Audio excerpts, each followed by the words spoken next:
अस्सलाम वालेकुम रहमतुल्लाहि वबरकातुहू। दोस्तों, मेरे वीडियो सबसे पहले नोटिफिकेशन पाने के लिए सब्सक्राइब कीजिए और साथ साथ बेल आइकन को भी दबाइए। मोहतरम बुजुर्गों, भाइयों, दोस्तों, शहर गुंटूर में होने वाले जलसा मुसलमानों की इख्तिबार सोते हुए आवाम के बेदार कर सके वो जोश कहाँ है। अब किसी इंकिलाब में बिरदरान इस्लाम आज उम्मत मुस्लिमा बड़ी बुरी और नाजुक हालत से गुजर रही है। चाहे वो समाजी तालीमी मुआशी जिंदगी क्यों ना हो, हर एतबार से यही कौम तखालिफ का सामना कर रही है। आज हर मुसलमान अपने अपने धुन में लगा हुआ है, कोई किसी का मददगार नहीं। आज हमारी ही कौम गैरों के आगे हाथ फैलाए हुए बड़ी है। आखिर क्यों, कब तक इस तरह चलेगा?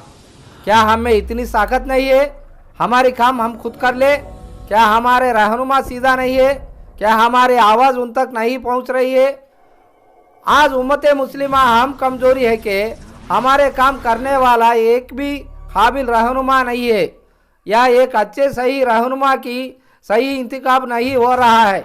वजह फ़िरका फरसी लाइल्मी खुदगर्जी एहसान कमतरी। हमारे कौम के सुधार के लिए चंद लोग अच्छे से अच्छा सोचते हैं मगर ये आगे नहीं बढ़ते। चंद आगे बढ़ना चाहते हैं मगर इनकी माली हालत साथ नहीं देती। चंद सिर्फ अपने ही फ़िरका वाले के साथ देते हैं। इनसे हटकर कोई भी आगे बढ़ा तो अवाम इनको साथ देने के बजाय दूसरों को साथ देते हैं। हमारी मिसाल एक खिड़के जैसे बन गई, एक ऊपर चढ़ा तो दूसरा टांग खींचा। हम बादशाह बनाते हैं लेकिन हम बादशाह बन नहीं सकते। बिरादरान मिल्लत, आज के मुसलमानों को सोचना चाहिए कि इस्लाम हमें क्या सिखाता है। अक्सर इस गलती फहमी में है कि इस्लाम में सियासत के इंतखाब रहनुमा सरदार वगैरह नहीं है। ये तो दुनिया की बातें हैं, दीन के नहीं। हालांकि इस्लाम की शुरुआत जमहूरियत से सही हुई है।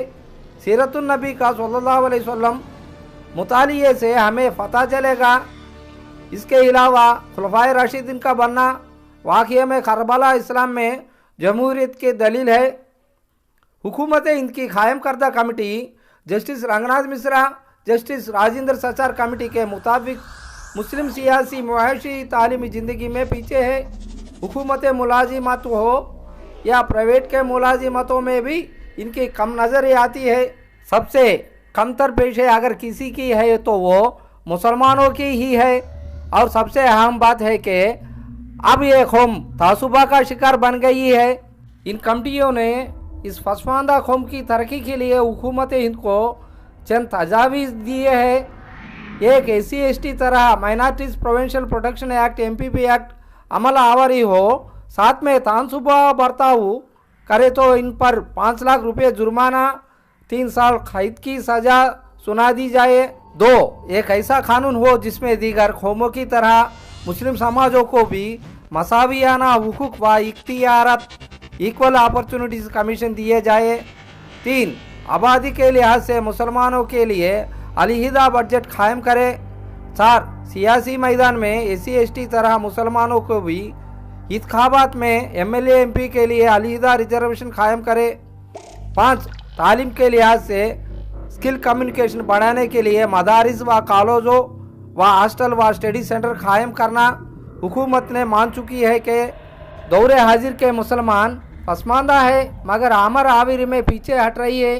तमाम मुसलमान अपनी जीत वसुस्ती लाइल्मी खुदगर्ज एहसान कमतरी व फ़िरका फरस्ती का छोड़कर सिर्फ अल्लाह के लिए एक होकर एक दूसरे का साथ देकर एक जमात बन जाए तो हुकूमत खुद हमारी मांगे पूरे करने के लिए तैयार होंगी। तमाम उम्मत मुस्लिमा को एक सफ में लाने के लिए, इनमें आपसी रिकाबत के दूर करने के लिए शहर गुंटूर में एक जलसा मुसलमानों की इख्तिबार के नाम से मुनाबिद होने वाला है, जिसमें उलमा इकराम व समाजी रहनुमा व अकाबिरीन व सियासतदान वगैरह जमा हो रहे हैं। इनका अहम मकसद है कि जब तक मुसलमान कौम सियासती मैदान में आगे नहीं बढ़ती उस वक़्त तक समाजी इंसाफ व हुकूक नहीं मिलते। इस जलसे में सियासी मैदान में मुसलमानों के किसी तरह आगे बढ़ना चाहिए और अपने रहनुमा किसी तरह इंतखाब हो, और इसके लिए हम क्या करनी चाहिए, इन बातों पर किसी तरह अमल आवरी हो। शहर गुंटूर में होने वाले जलसा मुसलमानों की इख्तिबार में ज़्यादा से ज़्यादा शिरकत फरमा कर जलसे को कामयाबी बनाइए। आमीन।